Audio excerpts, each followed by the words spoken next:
5 senyalis po na na-recruit na ang inyong mga anak ng CPP NPA Front Organization tulad ng Anak Bayan, LFS, CEGP, Student Christian Movement, ACT Teachers Party List, Kabataan Party List.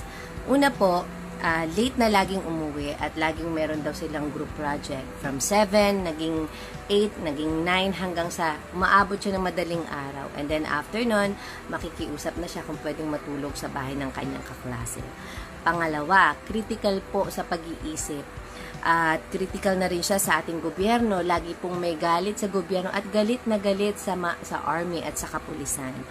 At pinagtatanggol niya ang kanyang kapwa-aktivista. Pangatlo, minsan hindi na po yan uuwi at mawawala po sila ng 3 days. At pagbalik, tulala, laging nagkukulong at ibang-iba na siya sumagot. Pang-apat, sumasagot na po siya sa magulang at ipoprovoke ka niya hanggang sa palayasin mo siya.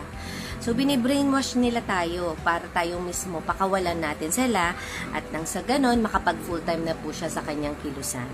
At pang-5 po ay sasabihin niya sa'yo, dumaan lang ako sa'yo at hindi mo ako pag-aari. At makikita nyo na siya sa rally palagi. At wala na po siyang pagmamahal na natitira sa atin at muli paulit-ulit kanyang sasaktan.